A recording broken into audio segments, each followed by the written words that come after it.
আজকে আমরা বর্ধমানের একটা ফটোগ্রাফি কোম্পানি নিয়ে কথা বলবো। নামটা বেশ ইন্টারেস্টিং, ফটোসিনথেসিস। ফটোসিনথেসিস। হ্যাঁ, আর হাতে যে তথ্যগুলো এসছে তাতে দেখছি এরা নাকি বর্ধমানের প্রথম ট্রেডমার্ক রেজিস্টার্ড ফটোগ্রাফি কোম্পানি। বেশ গমনার্হ, তাই না? ঠিক তাই, এটা কিন্তু একটা বেশ বড় পয়েন্ট। তো আমরা একটু এর গভীরে গিয়ে দেখি বরং, এদের কাজকর্ম কেমন, অনলাইন জগতে এদের আনাগোনা, আর সবচেয়ে বড় কথা ক্লায়েন্টরা কি ভাবছেন এদের নিয়ে। আচ্ছা, দেখা যাক বর্ধমানের বাজারে ঠিক কি এমন আছে এদের যা অন্যদের থেকে আলাদা করে তুলছে। ওদের ট্যাগলাইনটাও বেশ ক্যাচি, কিন্তু we fridge time and Bru magic. হ্যাঁ, ট্যাগলাইনটা সুন্দর। আর ওই যে বললেন বর্ধমানের প্রথম ট্রেডমার্ক রেজিস্টার্ড কোম্পানি। দেখুন, বর্ধমানের মতো একটা স্থানীয় বাজারে এটা কিন্তু শুধু একটা আইনি স্বীকৃতি নয়, এটা আসলে ওদের পেশাদারিত্বের দিকে একটা স্পষ্ট ইঙ্গিত। ঠিক, এটা দেখাচ্ছে যে ওরা শুরু থেকেই নিজেদের ব্র্যান্ডটাকে গুরুত্ব দিচ্ছে, একটা স্বতন্ত্র পরিচয় গড়তে চাইছে, যেখানে হয়তো অনেকেই চিরাচরিত পথেই চলেন। একদম। আর এই ব্র্যান্ডিংটা শুধু অফলাইনে নয়, ডিজিটাল দুনিয়াতেও তো এরা বেশ সক্রিয় মনে হলো। সেটাই, অনলাইন উপস্থিতিটা তো এখন খুব জরুরি। হ্যাঁ, ফেসবুক পেজটা দেখছিলাম, প্রায় 11,179টা লাইক, আর বেশ নিয়মিত পোস্ট আসে দেখলাম, ছবি, ভিডিও। ইনস্টাগ্রামেও তো একই রকম অ্যাক্টিভ। মনে হচ্ছে ডিজিটাল পরিচিতিটাকে ওরা বেশ সিরিয়াসলি নিয়েছে। অবশ্যই, আজকের দিনে এটা ছাড়া তো চলবেই না, বিশেষ করে ফটোগ্রাফির মতো ভিজুয়াল ব্যবসায়। কাজের নমুনা দেখানো, নতুন ক্লায়েন্টদের কাছে পৌঁছানো, ঠিক এই সব কিছুর জন্য অনলাইন প্ল্যাটফর্মগুলো তো খুবই দরকারি। নিয়মিত কন্টেন্ট শেয়ার করা ওরা চর্চার মধ্যে থাকছে। এবার একটু কাজের ধরনের কথায় আসি। তথ্য যা বলছে তাতে মনে হচ্ছে এদের মূল ফোকাসটা হলো সিনেম্যাটিক বাঙালি বিয়ের ফটোশ্যুট আর টিজার। হ্যাঁ, এই সিনেম্যাটিক ব্যাপারটা এখন খুব চলছে। তাই তো, ওদের কিছু কাজ দেখলাম, যেমন সায়ন, তৃষা বা প্যামেলার বিয়ের ছবি। বেশ জমকালো, গল্প বলার একটা চেষ্টা আছে। সিনেম্যাটিক মানেই তো শুধু ছবি নয়, একটা গল্প বলা, মুহূর্তগুলোকে ধরা, আবেগটাকে ধরা। ঠিক, আবার শুধু দেশীয় বিয়ে নয়, একটা আন্তর্জাতিক বিয়ের কাজও চোখে পড়ল, অ্যালেক আর সুতপা।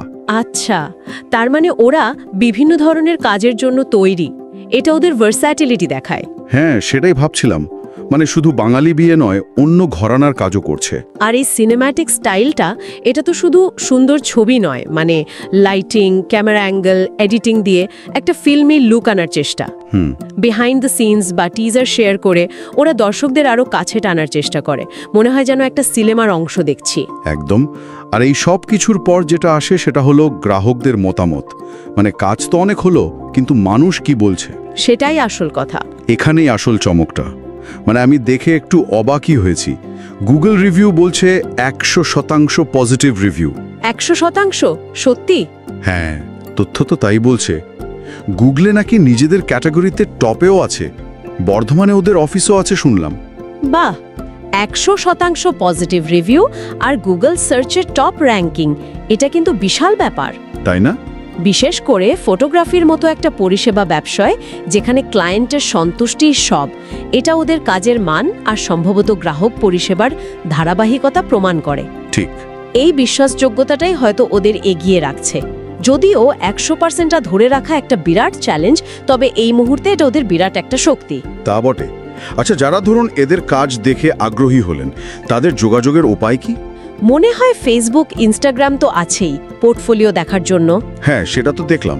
এছাড়া মেসেঞ্জার বা হোয়াটসঅ্যাপে হয়তো অ্যালবাম বা খরচের ব্যাপারেও জানতে চাওয়া যেতে পারে। সরাসরি কথা বলাই মনে হয় ভালো।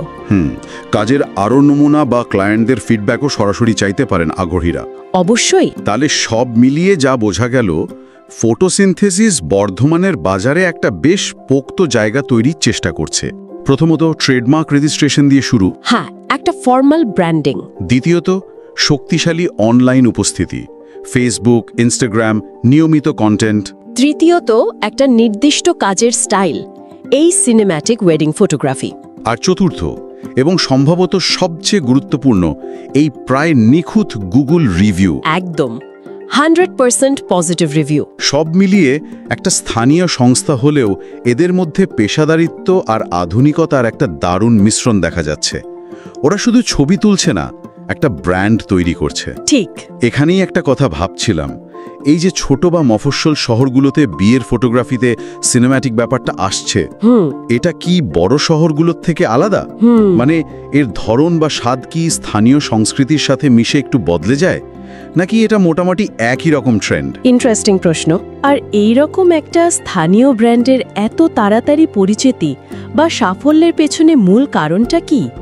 শুধুই কি ভালো কাজ, নাকি এই ব্র্যান্ডিং, ডিজিটাল অ্যাক্টিভিটি আর কাজের মান, এই সব কিছুর সঠিক কম্বিনেশন? এটা নিয়ে কিন্তু ভাবা যেতে পারে।